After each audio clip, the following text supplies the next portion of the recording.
Fala aí pessoal, professor Thales Brand aqui mais uma vez, trazendo aula para vocês de microbiologia e parasitologia. Hoje a gente vai dar seguimento com a nossa aula de número 4, que é a segunda parte da aula sobre viroses, tá? Se você não viu a aula anterior de viroses, volta ali que a gente já falou sobre herpes, hepatite B, hepatites, né, HPV, tá bom? Volta lá que ficou bem legal. Então vamos lá. A primeira virose que a gente vai falar aqui, que é uma das mais importantes, né, que a gente precisa falar, é exatamente a AIDS, tá? Então a primeira coisa que a gente precisa diferenciar é o seguinte, ó.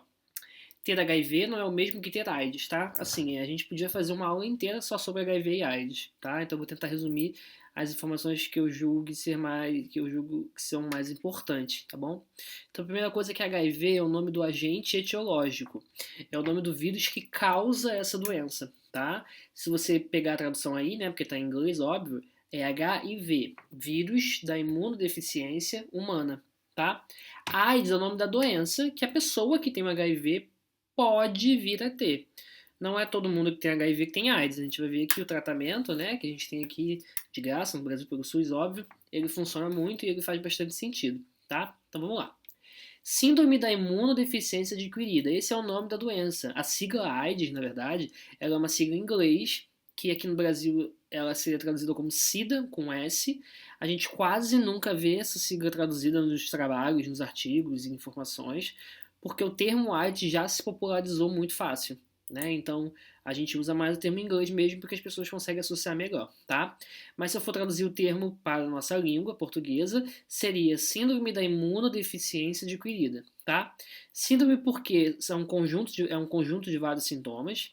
Imunodeficiência porque o seu sistema imune fica lá para baixo, totalmente deficiente, tá? Você não consegue resolver muita coisa com ele e adquirido que você ganhou isso de alguém, né? De algum lugar provavelmente, tá? Como que acontece a manifestação da doença? Então vai reparando pelos pontinhos que é como se fosse uma sequência, tá? No primeiro pontinho tá assim, ó, infecção do linfócito TCD4. O que isso quer dizer? A célula que o HIV consegue entrar, consegue infectar, ela é a célula mais importante do nosso sistema imune, que é o TCD4, os linfócitos TCD4. Os linfócitos TCD4, se você não viu ainda, volta lá na aula do sistema imune que a gente falou sobre ele. O linfócito TCD4, ele organiza o sistema imune, ele vai controlar, ele vai coordenar o sistema imune todo. Então, quando essa célula é infectada e o vírus começa a se multiplicar, e essa célula vai sendo eliminada, você começa a suprimir o seu sistema imune. Ele vai embora. Porque ele não tem coordenação, não tem mais ninguém para tomar conta, não tem ninguém para olhar, para coordenar o sistema imune. Tá ok? Se não tem ninguém para coordenar o sistema imune, porque a célula que fazia isso foi infectada e está destruída, não tem mais, você fica altamente suscetível a infecções oportunistas. Então o que a gente tem é o seguinte: o indivíduo, quando ele vem a óbito por complicações de AIDS, ele sempre vai vir a óbito por conta de uma outra doença. Aqui no Brasil, por exemplo, o que mais mata, o que mais tem co-infecção, né, que a gente chama é tuberculose. Né? O que mais mata paciente com AIDS aqui no Brasil são os casos de tuberculose. Mas você tem muita co-infecção com HPV, com papiloma, tem muita infecção com o HBV, que é o da hepatite B, com pneumonia, né, quadro de gripe, enfim. O que vai acontecer é isso. A célula que tomava conta, que coordenava o sistema imune, beijo, tchau, ela foi embora, né? Porque ela está infectada. Então, o seu sistema imune vai lá para baixo. Quando ele vai lá para baixo, você fica altamente suscetível a outras infecções, tá? O HIV ele vai ter um período de incubação bem prolongado até começar a surgirem os sintomas, né? Então, é muito característico de primeiro você ter uma síndrome retroviral aguda, que são sintomas bem assim gripais, né? Bem febre, mal-estar, dor musculares, dores musculares, candidíase às vezes aparece também, tá? Às vezes pode brotar herpes, por exemplo, se a pessoa já tiver, mas são coisas muito gerais que se a pessoa não associa com algum comportamento de risco que ela possa ter tido, ela não vai pensar em HIV logo, né? E aí, os sintomas de AIDS começarem a aparecer mesmo, para a pessoa que não está tratada, isso vai demorar anos, às vezes, até você começar a perceber alguma coisa errada, tá? Além disso, você tem uma janela imunológica de 30 dias. O que é isso? Se você hoje você teve uma relação sexual desprotegida com uma pessoa desconhecida e que você ficou assim na dúvida, né? Assim, não foi legal. E aí você vai amanhã fazer o exame, o teste rápido, que demora aí 15 minutos, 15, 20 minutos, o teste rápido de HIV e AIDS, você faz em qualquer posto de saúde, tá? Se der negativo, isso ainda não é o resultado final. Você precisa voltar 30 dias depois, porque é o tempo que demora para o seu corpo reconhecer esse vírus e começar a produzir os anticorpos. Tá? Então, se dentro de 30 dias você tem que voltar lá novamente para fazer de novo o teste e aí ter um resultado mais fidedigno, tá? Porque tem essa janela, esse tempo que pode demorar para o vírus aparecer ali para o seu corpo, tá? Para o seu sistema imune. Como que eu vou transmitir então? Primariamente através do sexo, sem uso de preservativo, sexo vaginal, sexo oral, sexo anal, qualquer tipo de sexo, ele vai estar associado, sem uso de preservativo, óbvio, vai estar associado com infecção pelo HIV, com transmissão de HIV, tá? Você pode ter aí por compartilhamento de seringas e instrumentos pérfuro-cortantes, que não estão esterilizados. Você pode ter transmissão vertical da mãe para o bebê, pode acontecer, tá? E a principal coisa para a gente aqui de orgulho é em relação ao tratamento, que ele é disponível no SUS. Você não compra medicamento para HIV em farmácia, porque não vende, porque ele é disponibilizado apenas pelo SUS, tá? E o tratamento ele é excelente, gente. O tratamento ele diminui a carga viral para indetectável. Indetectável quer dizer que a pessoa não consegue transmitir a doença. Então a pessoa que tem HIV e faz o tratamento dela bonitinho, acompanhado lá e tal, com o médico, né, com a equipe dele, ele não transmite o HIV. Nem por via, nem por relação sexual desprotegida. E, inclusive a gente vai falar que nem na gestação você conseguiria fazer essa transmissão. Ah, é muito bom mesmo de a gente ver isso acontecendo. Mas vamos lá. Olha aqui, ó, coisa que a gente já falou. O HIV vai infectar os linfócitos TCD4, comprometendo o sistema imune. Olha aqui, ó. O TCD4 é o linfócito que vai chamar o linfócito B para produzir anticorpos, que vai apresentar os antígenos lá para os macrófagos, por exemplo, que vai acionar as células assassinas, os TCD8. Então esse cara aqui ele não existe mais. Então seu sistema imune fica à mercê, fica à deriva. E aí qualquer infecção oportunista acontece e acaba te acometendo, tá? Se você pensar aqui, olha só, eu tenho aqui a infecção primária, aquela síndrome retroviral aguda que a gente comentou, tá? E aí você vai ter essa síndrome retroviral aguda no primeiro momento. Depois de um tempo, ela some, ela é bem rápida, vai durar algumas semaninhas, aí nada demais. E aí você passa por um período de latência clínica.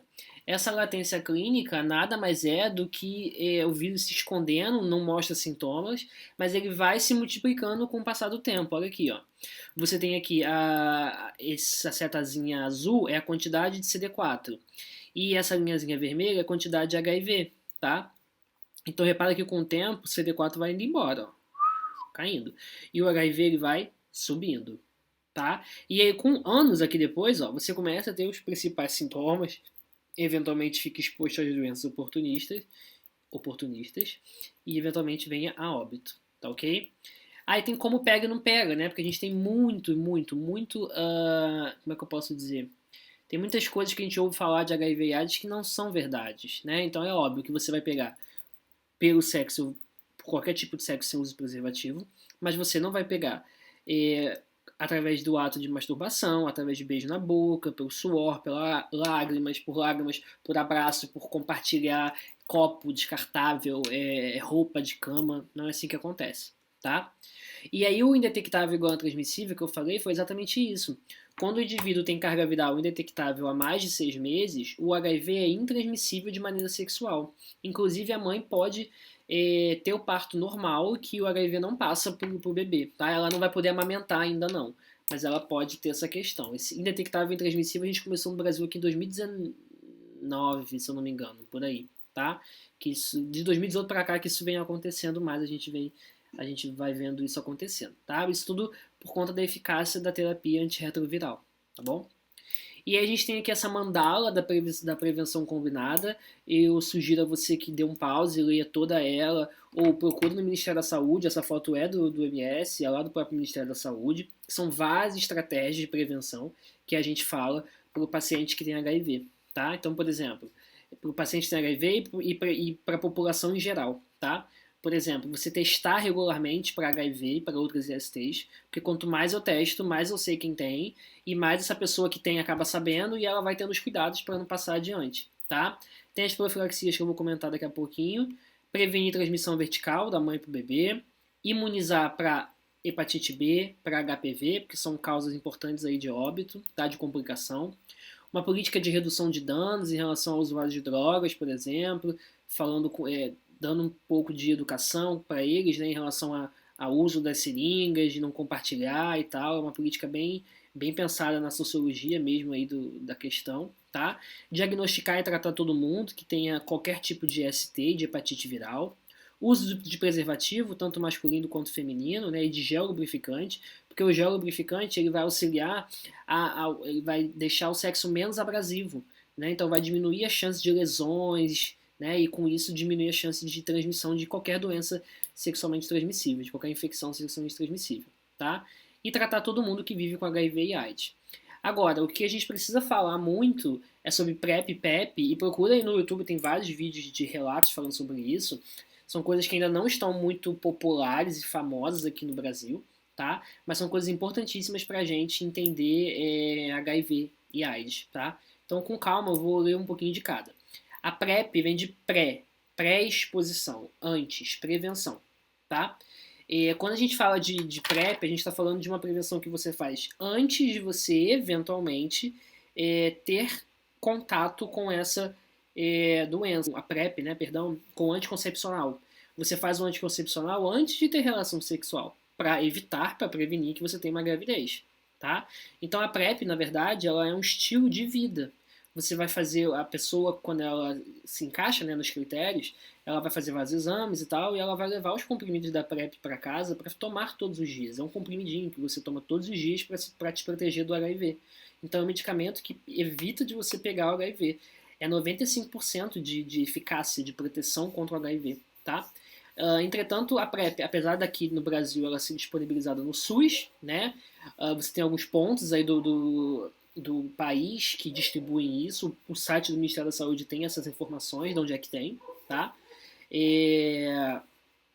Só que ela não é indicada para todo mundo, tá? Ela é indicada para populações que a gente chama que estejam mais expostas, que são pessoas trans e travestis, gays e outros HSH, que são homens que têm relações sexuais com homens, tá? Profissionais do sexo e parceiros todos diferentes, tá bom? A gente diz que o sexo entre homens, né, independente da orientação sexual da pessoa, mas o sexo entre homens ele tem muito mais chance de transmitir o HIV por ele ser mais abrasivo. Né? Apesar da gente falar bastante sobre população LGBT aqui, em relação a HIV e AIDS, você vê que não entram ali mulheres lésbicas, por exemplo.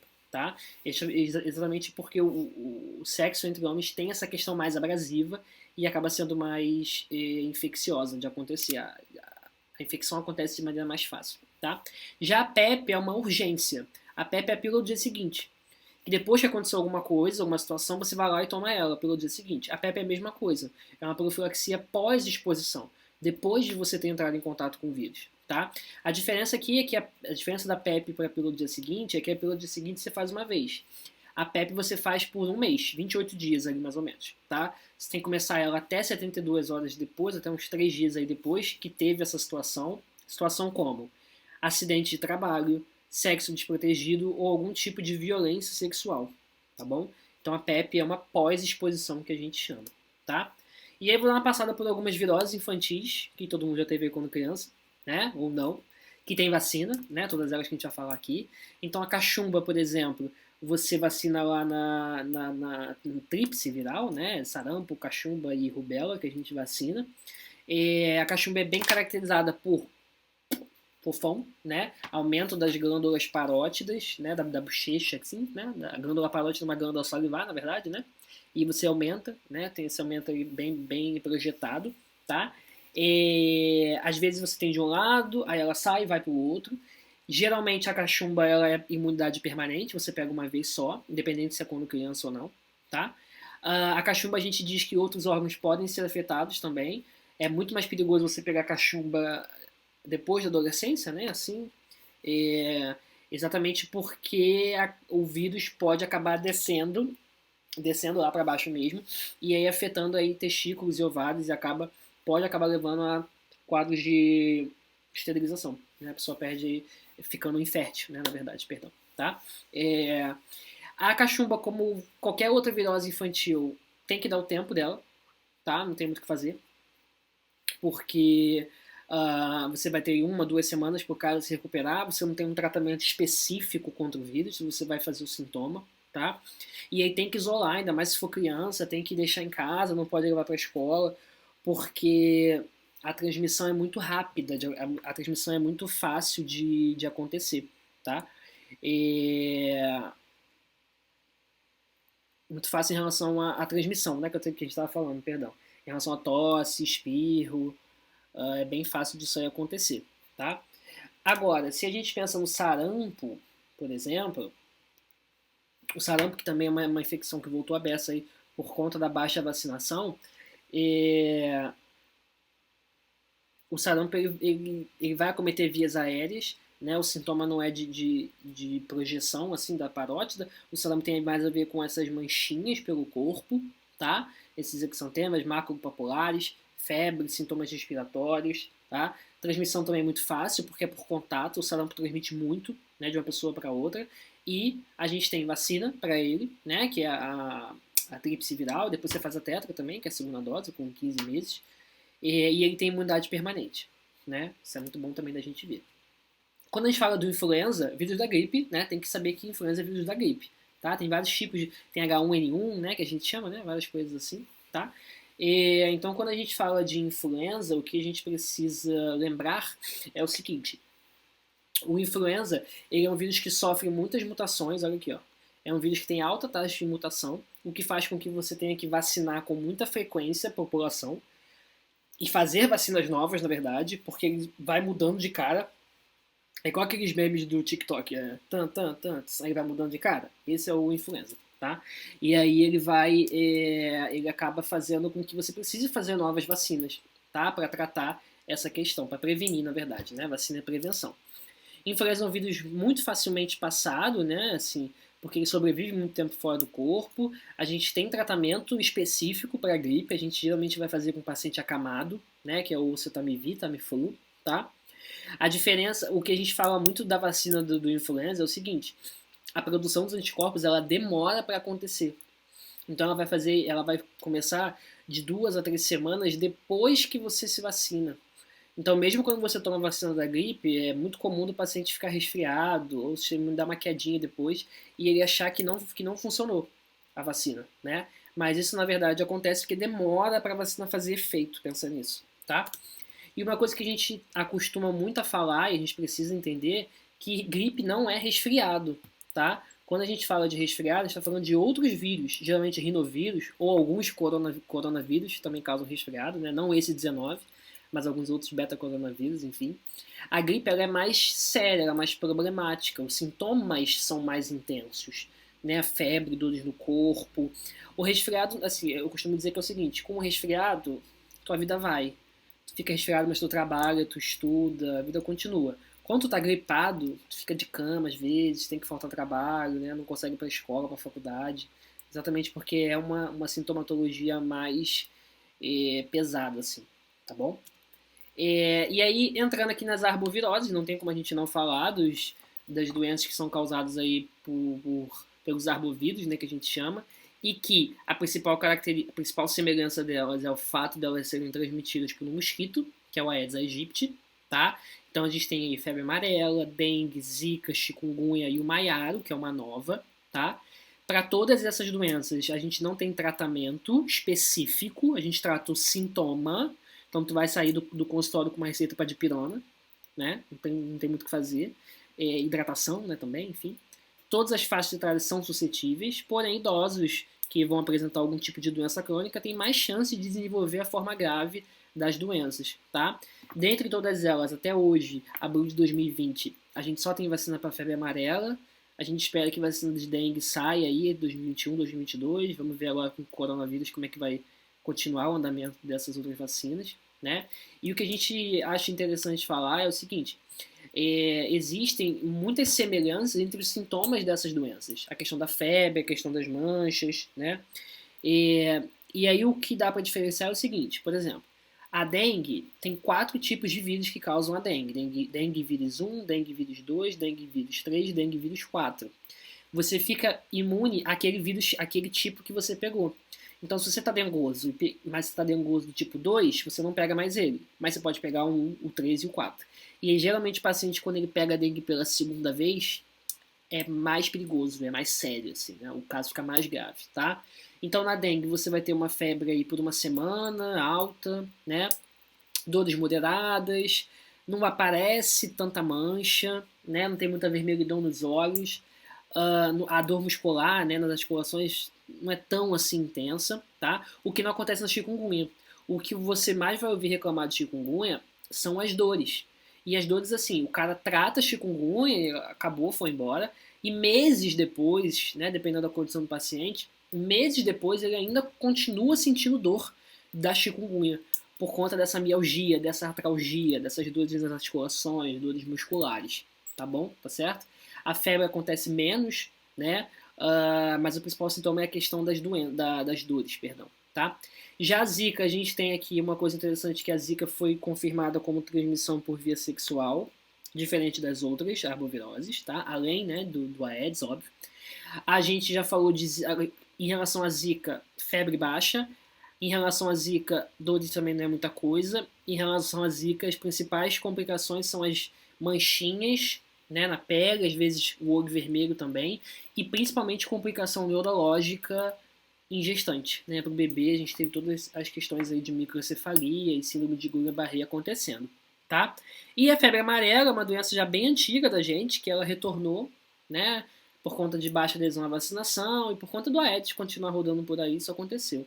Tá? Mas é uma doença mais fácil da gente manejar por conta dessa questão aí de vacina, tá? E aí aqui nesse último slide eu fiz um resuminho de todas as viroses, algumas a gente falou, outras não. A gente não falou de pólio, não falou de raiva, não falou de ebola, né? Não falou de rotavírus. Mas se você for esperto, você vai ver que eu separei aqui em vermelho as doenças, né, causadas por vírus que têm vacina. Tá? Isso é muito importante, principalmente para concurso público. Todas essas doenças aqui em vermelho a gente vacina, tá? No Brasil pelo SUS. Para paralisia infantil, catapora, cachumba, sarampo, rubéola. Essas três aqui, catapora, cachumba, sarampo e rubéola, é na tríplice e na tetra. A tetra, como é 4, também tem catapora, tá? Poliomielite é VIP-VOP, Zé Gotinha. Temos vacina para hepatite A e hepatite B. Tem vacina da gripe e tem vacina do rotavírus, tá? Que a gente toma também, ok? No mais, é só isso. Foi uma aula mais rápida, tá? Se você não entendeu alguma coisinha, volta. Ou qualquer coisa, me pergunta aí pelas redes sociais, me segue lá no Instagram, assina o canal, dá um like nesse vídeo, ativa o sininho. Um grande beijo, até a próxima, pessoal.